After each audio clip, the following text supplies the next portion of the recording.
सबसे इम्पॉर्टेंट और जो बड़ी ख़बर है वो सुप्रीम कोर्ट से तफसीली फ़ैसला है पाकिस्तान तहरीक इंसाफ की रिज़र्व सीटों के हवाले से, और सुप्रीम कोर्ट ने बड़ी तफसील के साथ उसके ऊपर कॉन्स्टिट्यूशनल जो आर्टिकल हैं उनकी भी वजाहत कर दी है। जो इलेक्शन रूल्स के अंदर एक उनका रूल 94 है उसको आइन से मुतसादिम करार दे दिया है, और बाकायदा क्लियर कट इंस्ट्रक्शंस और ऑर्डर्स हैं कि ये सीटें पाकिस्तान तहरीक इंसाफ की हैं, उनका हक़ है, उन्हीं को मिलना चाहिए। और एक उनकी ऑब्जर्वेशन है इलेक्शन कमीशन ऑफ पाकिस्तान के हवाले से जो बहुत ही पावरफुल है। वो कहते हैं कि इलेक्शन कमीशन ऑफ पाकिस्तान जो है मुकम्मल तौर पर नाकाम हो गया अपनी इलेक्शन के हवाले से ज़िम्मेदारियाँ अदा करने पे। जस्टिस याहिया अफरीदी का इजाफी नोट भी आया, तो जस्टिस याहिया अफरीदी ने भी इजाफी नोट के अंदर लिखा है कि इलेक्शन कमीशन ने अपनी ज़िम्मेदारियाँ अदा नहीं की। जो इसका काम था कि फ्री फेयर और ट्रांसपेरेंट इलेक्शन कंडक्ट करना, वो ये करने में नाकाम रहा। एक बात उन्होंने कही कि तहरीक इंसाफ की पिटीशन जो थी वो सुप्रीम कोर्ट के सामने नहीं थी, डिस्पाइट द फैक्ट कि 3 जून से केस चल रहा था, 26 को इन्होंने दरख्वास्त एक दायर की। लेकिन साथ वो कहते हैं कि सीटें तहरीक इंसाफ की थीं, ये सीटें किसी और की नहीं हैं, और पाकिस्तान तहरीक इंसाफ एक पॉलिटिकल पार्टी के तौर पर एग्जिस्ट करती है, और ये पाकिस्तानी वोटर्स का फंडामेंटल राइट है कि वो किसे मुंतखब करना चाहते हैं, इसके ऊपर कोई भार नहीं है, जजेस ने करार दिया। इसी तरीके से जो सुप्रीम कोर्ट का ऑर्डर था बल्ले का निशान वापस लेने का, उसके ऊपर भी राय दी, और जो 2 जजेस का इख्तलाफी नोट इस तफसीली फ़ैसले से पहले आ गया, तो इस 70 सफ़ात की जजमेंट में पैरा 120 और 121 है, जो उन 2 जजेस के जो ऑब्जर्वेशंस हैं उनको बड़े स्ट्रॉन्ग वर्डिड में उनको डिस्कस करता है, बड़े सख्त अल्फाज का चुनाव किया है उनके उस इख्तलाफी नोट को जो इस तफसीली फ़ैसले से पहले आया है। प्रोग्राम में आगे चलेंगे तो उसके ऊपर भी बात करेंगे, लेकिन अभी दिन आगे चल रहा था तो एक और नई डेवलपमेंट हुई है। हुकूमत ने बड़े ढोल बजाए थे कि बड़ा क्रेडिट लिया था कि हमने practice and procedures act supreme court के अंदर ट्रांसपेरेंसी ले आए। अब कोई एक फ़र्द वाहद जो है उसका इख्तियार नहीं है कि कौन सा बेंच बनेगा। बेंच फिक्सिंग के इल्ज़ामात PMLN से आई थिंक अगर मैं कोई कोशिश करूं तो मुझे मरियम नवाज़ की हो सकता है स्टेटमेंट्स मिल जाएं बेंच फिक्सिंग के ऊपर। तो बेंच फिक्सिंग का इल्ज़ाम किसके ऊपर था? बंदयाल साहब के ऊपर, जस्टिस उमर अतिया बंदयाल के ऊपर, कि वो मर्ज़ी के बेंच बनाते हैं। 3 जज वो कहा जाता था, जस्टिस एजाजुल हसन, जस्टिस मुनीब अख्तर या जस्टिस मुज़ाहिर अली अकबर नकवी, और चौथे वो खुद, इससे बाहर वो निकलते ही नहीं है। और ख़ास तौर पर जहाँ PTI और PMLN के मामला आ जाएंगे, नून लीग के इल्ज़ाम आते, मैं इल्ज़ाम नहीं आयद कर रहा, तो इसके ऊपर प्रैक्टिस एंड प्रोसीजर एक्ट बना तो बहुत ढोल पीटे गए कि हमने तो ट्रांसपेरेंसी ले आए हैं, जमहूरियत आ गई है सुप्रीम कोर्ट के अंदर भी, और बहुत मेरिट के ऊपर फैसले होंगे। खुद मौजूदा चीफ जस्टिस काजी फ़ायज़ ईसा साहब ने एक बड़ी पोजीशन ली, एक तगड़ी पोजीशन ली, और तब तक ये अपने चैम्बर के अंदर बैठते रहे, कोर्ट प्रोसीडिंग्स का हिस्सा नहीं बने जब तक वो प्रैक्टिस एंड प्रोसीजर्स के हवाले से फ़ैसला नहीं हो जाता। तो वो सारे मामला होने के बाद एक्ट भी बन गया, सुप्रीम कोर्ट ने उसको एक्सेप्ट भी कर लिया। तो 2-4 रोज़ पहले हुकूमत को अचानक ख्याल आया कि नहीं, ये तो 3 जजों में अगर शुमार करें तो Qazi Faez Isa chief justice supreme court of Pakistan, senior most justice Mansoor Ali Shah, उसके बाद जस्टिस मुनीब अख्तर, तो ये 3 में से कुछ इसका काम उन्हें हुकूमत को लगा कि हमें पसंद नहीं आ रहा, तो उन्होंने कहा कि चीफ जस्टिस को इख्तियार दे देते हैं कि वो सीनियर मोस्ट जज जो जस्टिस मंसूर अली शाह, उसके साथ किसी भी अपनी मर्ज़ी के जज को मुकर्रर कर सकते हैं। तो काजी फ़ायज़ ईसा साहब ने उसके ऊपर जस्टिस अमीनुद्दीन को उस कमेटी का रुकन बना दिया। आज जस्टिस मंसूर अली शाह जब उस कमेटी का इजलास हो रहा था तो उसमें शामिल होने से उन्होंने गुरेज़ किया, और उसके बाद एक ख़त लिखा है जिसके अंदर जो उनका चौथा है पैरा, उसके अंदर उन्होंने कहा कि मौजूदा कॉन्स्टिट्यूशनल क्राइसिस के अंदर, ये अल्फाज हैं जस्टिस मंसूर अली शाह के, मौजूदा कॉन्स्टिट्यूशनल क्राइसिस, उन्होंने इसको कॉन्स्टिट्यूशनल क्राइसिस दिया। ये जो सारी अभी अदलिया की, पार्लिमान के और इलेक्शन कमीशन ऑफ पाकिस्तान के मबैन एक किस्म का तनाव चल रहा है, उसको कहा है कि मौजूदा कॉन्स्टिट्यूशनल क्राइसिस में ऐसी जल्दी क्या थी कि चीफ जस्टिस ने इधर से एक्ट बना, फौरी तौर पर इधर से ऑर्डिनेंस आया और फौरी तौर पर नई कमेटी तश्कील दे दी। फिर और जाके वो कहते हैं the concentration of ultimate administrative powers in the hands of a single individual such as the chief justice runs counter to the ideals of democratic governance and judicial fairness। उन्होंने कहा कि ये वन मैन शो बन जाएगा, ये अल्फाज हैं उनके, वन मैन शो के इसके अंदर लिखे हैं। फिर इसी तरीके से वो अपने लास्ट सफ़े पे जाके कहते हैं कि चीफ जस्टिस ने ये कमेटी जो कॉन्स्टिट्यूट कर रही है ये without any lawful jurisdiction and without consultation with his colleague judges seems to offend these principles and verdict of the full court। ये फुल कोर्ट की तरफ वो कहते हैं मामला जाना चाहिए था, वो इसके ऊपर जायज़ा लेती, उसके बगैर ये मामला ठीक नहीं है।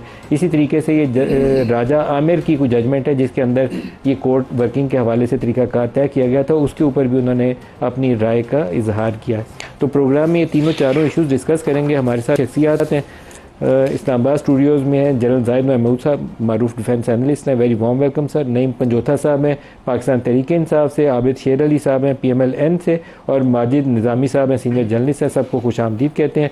आबिद शेर अली साहब, पहले तो तफसीली नशिस्तों के फैसले के ऊपर आप राय दे दीजिए। आपकी जमात ने तो इसके ऊपर बड़ी सख्त ट्वीट कर दी। आज क्या हो गया? ये PTI वाले तो ट्वीट करते थे, आज आप भी उन्हीं के नक्शे कदम पर चल पड़े। मलिक साहब, ज़ाहिर है सुप्रीम कोर्ट का हक बनता है वो फ़ैसला दें, और ज़ाहिर है फ़ैसले आते हैं, लेकिन मेरा सवाल ये है इस पर कि रिलीफ किसने मांगा था? क्या PTI इलेक्शन कमीशन या पेशावर हाई कोर्ट, और ना ही वो सुप्रीम कोर्ट में फरीक थी, और लेकिन उनको रिलीफ दे दिया गया। माजी में भी बड़े हमारे साथ जुल्म हुए, यही अदालतें थी, यही मुअज़्ज़ज़ जज साहिबान थे, इनमें से कई रिटायर हो चुके हैं। काश ये फ़ैसले नवाज शरीफ के दौर में आ जाते, काश ये फ़ैसले उस वक्त आ जाते जब सेनेट के अंदर हमारे साथ धांधली हुई और हमारी तो सीटों के ऊपर निशानात अलॉट नहीं किए गए। आज ये जो अल्फाज जो हम कहते, हमें कहने की ज़रूरत ना आती। तो ये मलिक साहब यही है, क्या PTI इसके अंदर पार्टी थी? क्या PTI ने पेशावर हाई कोर्ट के अंदर या इलेक्शन कमीशन ऑफ पाकिस्तान में किसी एक जगह पे भी पार्टी हो? लेकिन सुप्रीम कोर्ट का कहना अपनी जगह है, लेकिन जो पार्टी पोजीशन है ये यही अदालतें हैं जिन्होंने बल्ले का निशान नहीं दिया। क्या मैंने और आपने तो नहीं रोका था कि उनको बल्ले के निशान पर इलेक्शन न लड़ने दिए गए? वो पिटीशन सुप्रीम कोर्ट गई, सुप्रीम कोर्ट ने टर्न डाउन किया। अब नया ही इन्होंने एक फैसला आ गया है, तो ये आईनी माहिरीन इसी की रोशनी में बात करेंगे। लेकिन मैं फिर आपको बता दूं, पार्लियामेंट को सुपरसीड नहीं किया जा सकता, और आउट ऑफ द टर्म जाके आप किसी जमात को रिलीफ देंगे तो वो बातें भी होंगी, इल्ज़ामात भी लगेंगे।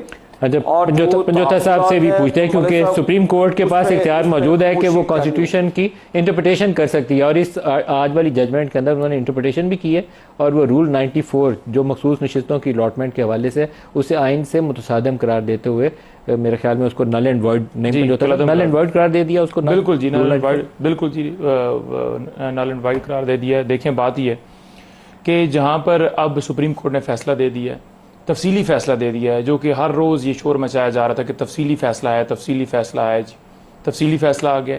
उन्होंने कहा है कि इसके ऊपर ढाई लगे वैसे तफसीली फ़ैसला आने में, पहले आ जाता। हमने तो नहीं कहा कि लेट आना चाहिए, हम तो कह रहे थे कि फ़ौरन आना चाहिए। हम तो कहते हैं कि स्पीडी जस्टिस मिलना चाहिए। हम तो कहते हैं कि आइन और कानून के मुताबिक मुल्क चलना चाहिए, किसी जगह पर डिले नहीं होना चाहिए। हम तो कहते हैं हमारे, देखिए इसमें सबसे ज़्यादा इशू किसे था? इफेक्टिव तो हम थे।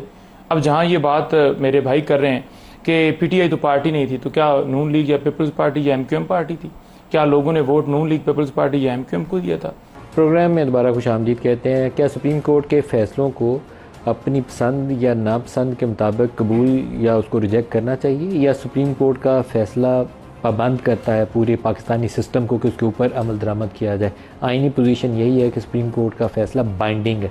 जब वो फाइनलिटी इख्तियार कर लेता है तो वो बाइंडिंग, अनलेस कि उसके ऊपर कोई वो अदालत उसको रिव्यू फाइल करते हुए उस फैसले को मुअत्तल कर दे कि जब तक हम रिव्यू सुनते हैं तब तक इस पर अमल दरामद नहीं होगा। Otherwise it's binding on everyone, पूरे 25 करोड़ अवाम पे भी और तमाम अदारों पे भी। ये कॉन्स्टिट्यूशनल प्रोविजन है।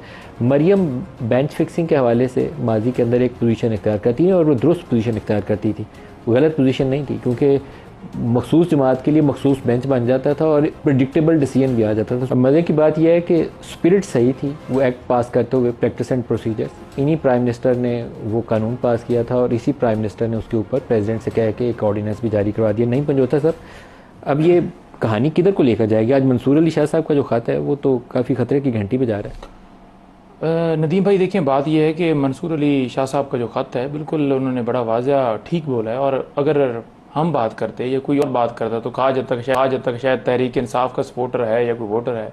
अब यहाँ पर तो उनके अपने कुलीग ही ये कह रहे हैं, और वो कुलीग जो आने वाले चीफ जस्टिस हैं। अब जहाँ तक बात है कि क्या प्रैक्टिस एंड प्रोसीजर एक्ट के मुताबिक ये सारा जो एक फौरी तौर पर एक तरमीम करके क्या ये काम ठीक किया गया या नहीं ठीक किया गया, तो मैं ये समझता हूँ कि ये गलत किया गया।